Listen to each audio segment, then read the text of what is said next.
You're listening to Rudy on the radio, and right now on the phone, I have one Corey Lynn, who I'm told is a effervescent, charismatic individual who just lights up every room that she goes in. Is that true, Corey? Well, I just would have to ask Rudy who you've been talking to. I'm talking to the Hardys. They love you. Oh my gosh. Well, I appreciate the compliment for telling me that. That's awesome. Thank you. And our listeners know that the Hardys are the ones who follow the show When Calls the Heart, of course, on the Hallmark Channel. And Corey, I came across your website. It's called The Writer's Journal. And how long have you been doing this? For writing, I've been doing it probably for at least 10 years, and the Writer's Journal is a little bit more new. I think it might be 2 or 3 years old as far as the website's concerned, but I've been writing for quite some time. Now, is that something you've always wanted to do? Did you get that bug back in junior high when a teacher said, "Man, you're gifted"? Actually, it was kind of funny. My first grade teacher told me that the one area I would suffer in would be English and writing. So it was kind of ironic that I figured out that writing was what I wanted to do about 2 years into college when I had went after my marketing degree. So after I had gotten all that done, I was like, oh, great. So writing's kind of my passion. It's kind of the thing I want to do. And it's just a great opportunity to write stories that can change people's lives, Mm-hmm. and give them something to look forward to and be entertained by. And that's really why I do it, is just that passion behind it.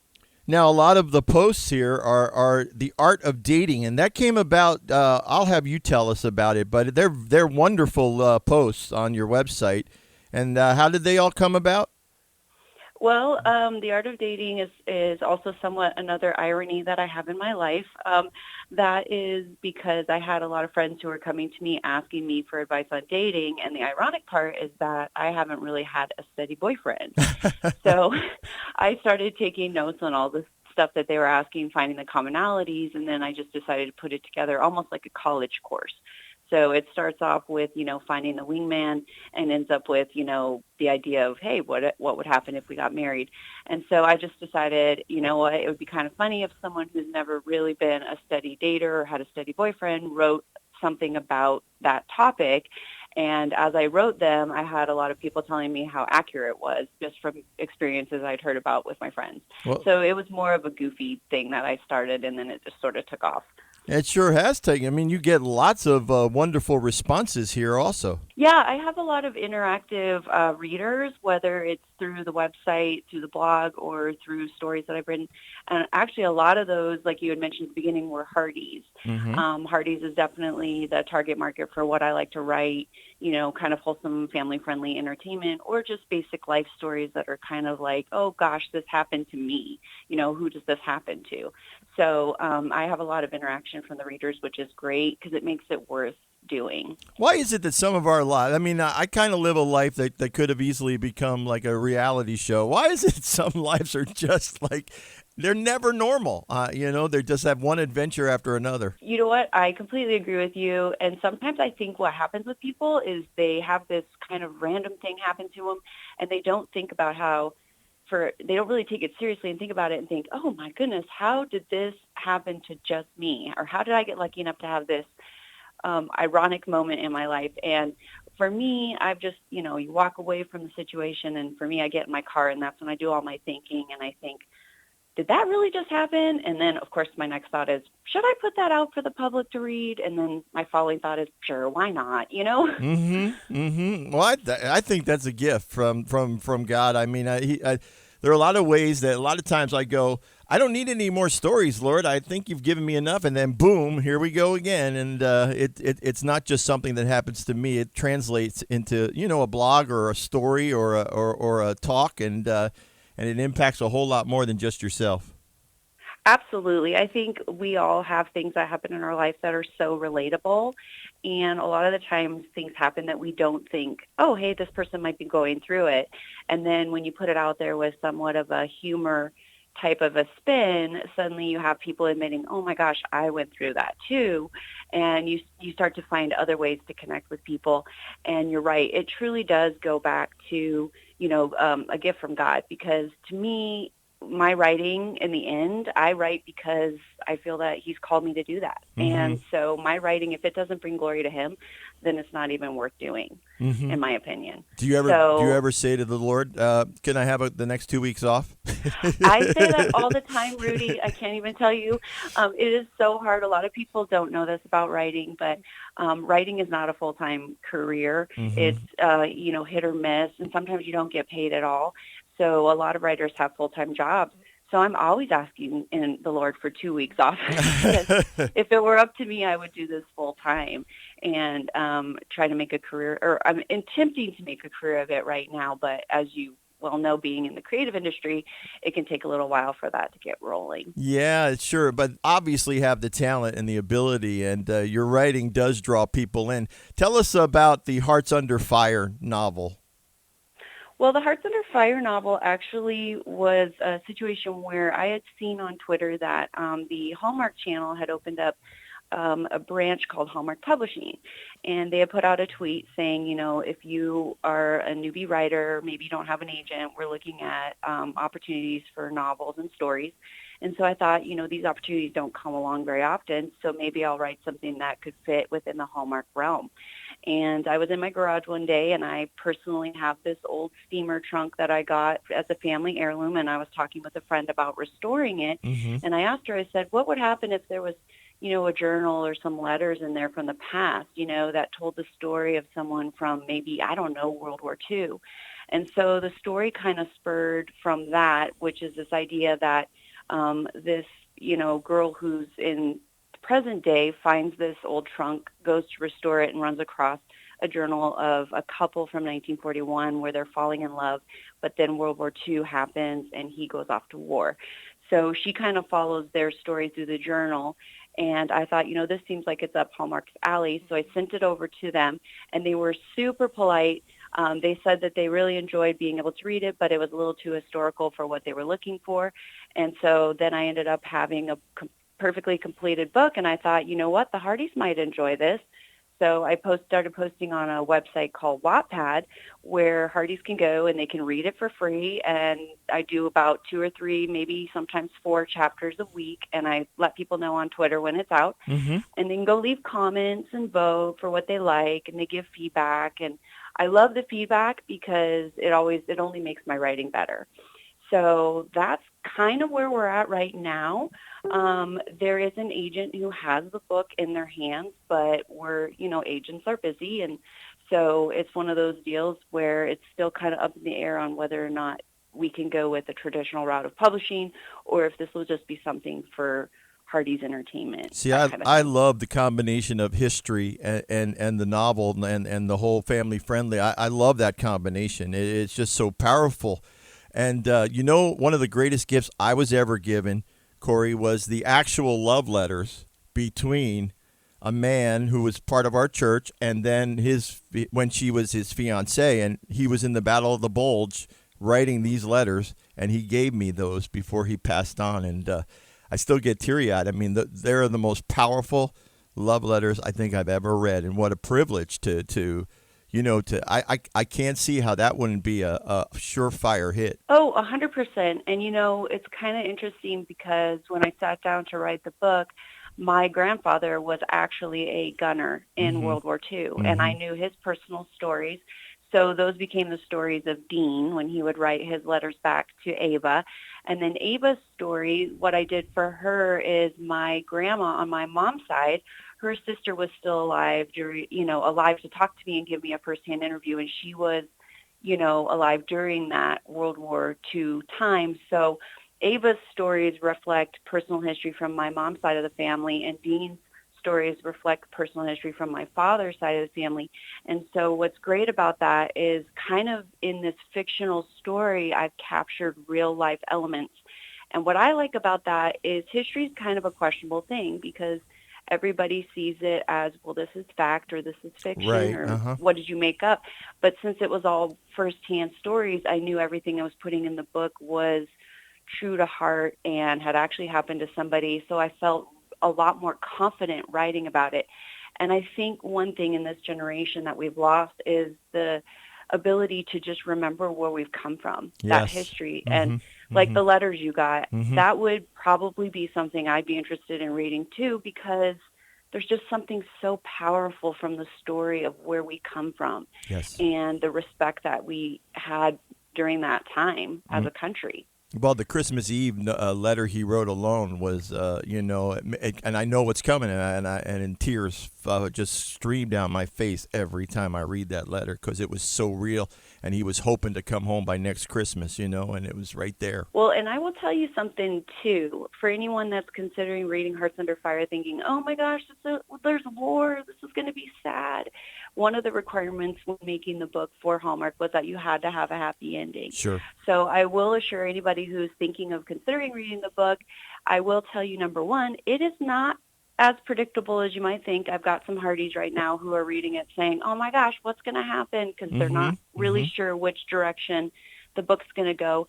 But in the end, due to the requirements for originally writing the book, it is a happy ending. And so you can be assured that you'll be able to leave and walk away with that warm, fuzzy feeling. So Corey, how do our listeners today get connected to that novel through the Writer's Journal website, or how would they best Uh, find that? yeah, I have it's called it's www.thewritersjournal.net, and Right. there's a Hearts Under Fire tab there, and you can click on the Wattpad picture, and it'll take you right to the first chapter. There's also a Facebook group for anyone who wants to join the Hearts Under Fire fan page, and that's where people are sort of kind of talking about, which character would you want to spend a day with, and Mm-hmm. opportunities that if they like the book and want to pass it out to their Facebook friends, they can share posts and book trailers and things there. But one other thing I might mention too is for anyone who's able to read the story on Wattpad, if they comment or vote for it, the story was just nominated to be eligible for the Waddy's 2019 award, which is basically kind of their idea of the Oscars. Wow. So for anybody who's kind of participating through Wattpad, all that stuff kind of builds that clout for me and only helps the book. And then when the book is successful, my goal is to hopefully continue writing other stories for people to enjoy. Maybe, and I'll tell you this, Rudy, you're the Yeah. first to know, Oh, I've exclusive. started the first 1,000 words of a second book to Hearts Under Fire. Oh, that's I'm awesome. not going to say that it's going to be something 100%, but I've got an idea that, everybody was like, can we please have a sequel? And I don't know how there's a way to make a sequel, but I think I have a way. So I've kind of sat down and started working on that. So if that comes to Outstanding. fruition, that'll be awesome. And you're the first to know. You're the first Wow, to hear I'm this breaking news. honored. So I am so honored. Thank you so much. My I goodness. wonder, Go I ahead. wonder if I just put myself in a corner by telling you. Nah, I don't think But so. We're gonna. But yeah, everyone wants to find out what happened to the sister Tessa and the best friend April. So I think it might be a spinoff for those two characters, so they can find out more about them. I try to behave because I am Mr. Spoiler. My wife says she never wants to watch a movie with me because I tell her how it's going to end, and so no, I sit by myself to watch most things that's why I let you talk. And not give away anything because I love when I love something so much I want to hear just the background of everything, but I'm determined to not spoil anything for our listeners. So now, well, I'll make a deal with your listeners. If they can help me get to a point where I can get something going with book one and I get some of that 2 weeks back that we always ask God for, right? if they can help me with something like that, then I will do my best to follow through on a book two for them to enjoy as well. That would be awesome. That would be awesome. Before I let you go, and this has been great, and time flies when we're having fun, but I do want to ask you about your thoughts on When Calls the Heart and how the latest season and what, as a writer, and you have actually, didn't you once submit a script to the program? I sure did. That was when I was still in my rookie stage, which I'm kind of trying to edge out of here. I didn't realize that there was a copyright that goes along with that, but I have done a lot of local film. I'm actually based out of Phoenix, Arizona. Done a lot of local film here, and I've taken a break for a while. And I have to tell you, this is where the When Calls the Heart thing comes in such a powerful movement in my life is when I started watching the show. It was the first time in a long time that I was like, you know what? I need to start writing again. This is the kind of stuff that I want to write and put into the world. And so when I saw the amazing acting of Miss Erin, I was like, you know what? I think it would be a phenomenal opportunity if I could write something for her to act in one day. I mean, that would be the biggest thrill for me. So as I started watching the show, as you mentioned, I wrote a script for it and I submitted it to Brian Bird, and he politely told me that, you know, there's copyright to it, but he encouraged me to continue with my writing and pursuing it. So Wind Calls the Heart, the show itself and the fans, was a huge inspiration and a big part of getting me writing again. And clearly the Hardys and how supportive they are of, you know, this family-friendly style entertainment, I knew that there was a market for whatever story I wrote. So it was a huge inspiration for getting me going again on writing, and I do attribute back. As far as where we are this season, I really am enjoying the depth that they're giving to the storyline to actors like the Rosemary storyline with Lee. I really enjoyed that. I enjoyed the fact that they did the oil and the whole town is getting involved. I love the new characters that they brought into the show. I think that those two gentlemen are amazing and doing a great job. And I cannot wait to see where this show goes. I think this show has unlimited potential, and I cannot wait to see where it goes. And I hope it goes far because I want to see Brian Bird continue to succeed as a Christian screenwriter in today's industry, because he's really paving the way for any of us who come behind him. And he's such an inspiration to me, and I have such respect for what he's doing in the industry. Brian's the best. He's been on the show several times, and he's such a great, and we have fun together. Many times I will text, like when they struck oil, the first thing I said was, is Jed Clampett going to appear out of nowhere, and they're all going to move to Beverly? Well, and he probably had a pretty good response, because I will tell you, that guy's witty. I love talking to him on Twitter. Yep. Yeah. And he's old enough to remember the shows that I do. So, you know what? You'd be surprised, Rudy. I'm old enough to remember those shows too, actually. I remember the shows that you said that you reruns, started, Corey. Come on, reruns. Fantasy Island. Yeah. Those are all the classics. There you of go. Course. Yeah. There you go. Oh my goodness. Well, hopefully we'll get a chance to talk again real soon. It's been such a fun conversation. And before I let you go, I have to ask you to play DJ here, because we love to open up the music vault here, and you know, whatever you'd like to hear, we're going to dedicate it to you. And Corey, again, thanks again for taking some time to be with us today on Rudy on the Radio, Lift FM. Well, thank you so much for inviting me to be on the show, and you are such a blast. I would love to be a guest anytime. And if you're asking for my recommendation, now I know your show does the 60s to 80s, but since Hearts Under Fire is based in the 40s, I was thinking you could do a throwback using the Boogie Woogie Bugle Boy. Of if you Company have that B. queued up. Yeah, and you know what? You could bring it into the 80s if you have the Bette Midler version, and if not, the Anderson Sisters works fine too. Bette Midler did it in the 70s. How's that? Yeah, and she did all the parts. She did too. all the parts. And you know who produced that? Barry Manilow. How's that for some trivia? That is some good trivia. I think my mom told me that, but I actually might have forgot that piece. There you but go. She did tell me Bette Midler did it, and that she did a phenomenal job doing all three parts. So for Corey, coming up right here, right now, we'll play the Bette Midler version from 1972 and the Boogie Woogie Bugle Boy of Company B. Thanks again, Corey. God bless. And here it is, listeners. My pleasure, Rudy. Thank you so much for having me.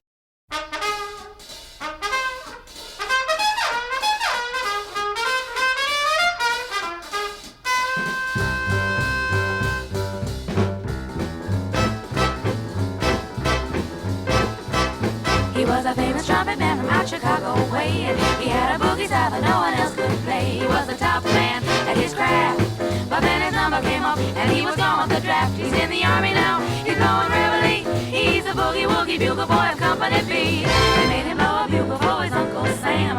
It really brought him down because he could not jam. The captain seemed to understand, because the next say that Cap went out and drafted a band, and now the company jumps when he plays reveille. He's the boogie woogie bugle boy of Company B. A root, a toot, a tootly out a toot. He blows an H to the bar. In boogie rhythm, he can't blow a note unless the bass and guitar is playing with him.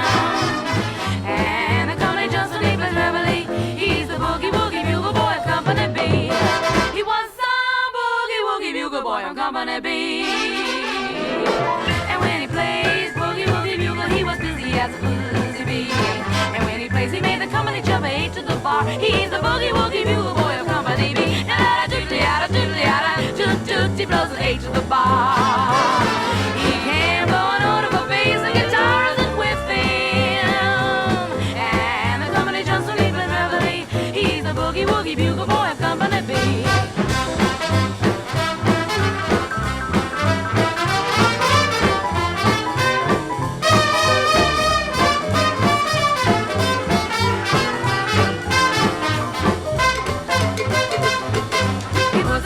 With boogie every night and wakes them up the same way in the early ride. They clap their hands and stamp their feet, cause they know how it goes when someone gives them a beat. Wall to wall, he breaks it up when he plays reveille. The boogie woogie bugle boy of Company B. A root, a toot, a tooty, a toot, a toot, toot, deep blows and eight to the bar. Yeah, can't blow a note of a bass and guitars and wall with him. And the company just when he plays reveille. He's the boogie woogie bugle boy of Company B.